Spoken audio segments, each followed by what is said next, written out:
Okay, Nate, so what are we looking at today? Dice. Dice, huh? Yes. Awesome. So today we're actually looking at the iNexiv VMA2520 with a new option that we've added, a wide field of view camera. So instead of the one metrology grade camera that would normally be installed on this equipment, it actually has a secondary wide field of view camera that when the machine is in the uppermost part of the stroke is capable of seeing the entire stage.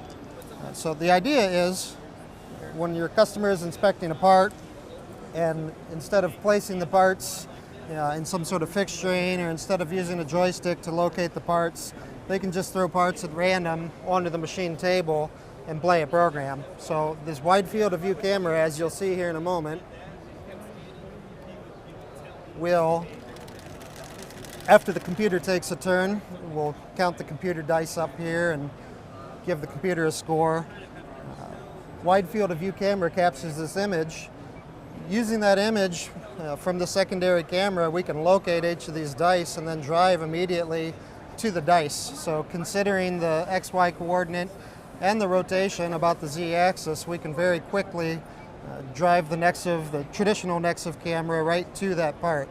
So whether you're putting single parts on or whether you're putting a dozen parts onto the machine table, there's no regard for orientation or location, and no need to grab that joystick and hunt parts down every time. So you got one camera that's strictly a wide field of view, and that's just to roughly orient the part. That's right, yeah. Then we can locate a part typically within a millimeter on that stage that's maybe 10 inches by 8 inches in size. Which is a millimeter is close enough just to get the main optics over in the right location. Okay. So then the main optics then are able to zero in on each individual part. Yep. So the main optics are the same optics that all these iNexiv carry. They've got a 10:1 zoom ratio, 3 different lighting sources. So all of the typical vision inspection that you'll see on whether it's a Nexiv or some other competitor's systems.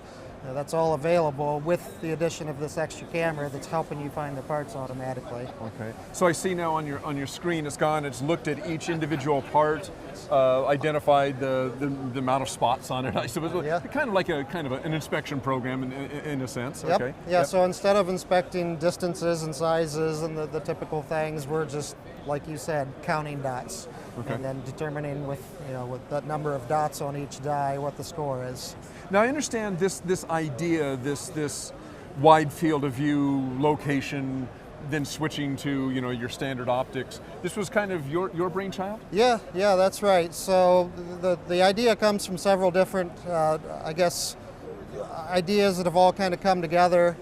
So we get customers, a lot of times they come and they say, okay, I want to set a part on here and just inspect it without telling the software where the part is located. So it's always hard for us to say at that moment, okay, you got to grab your joystick and move this thing around and find the part. Yeah. Or even in a production environment where somebody's making the same part over and over again, maybe they're just building a fixture and they're holding a dozen parts in a fixture in some known location.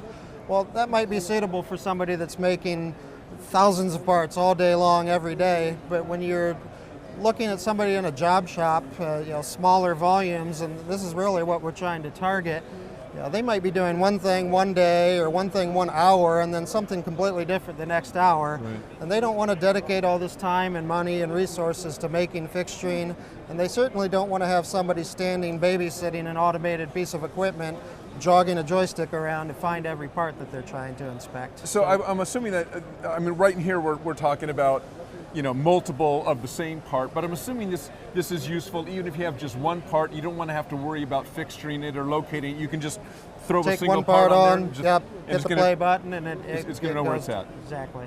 Interesting, okay. Now I'm assuming also, I'm somewhat familiar with the iNexiv. This is a multi-sensor system, right? That's correct. So that still also works with the wide field of view? So the multi-sensor system, once the wide field of view camera has done its job of locating the part, you'll have at your disposal the normal array of sensors that are on these machines. So that's going to be the 2D optical camera with 3 different lighting sources.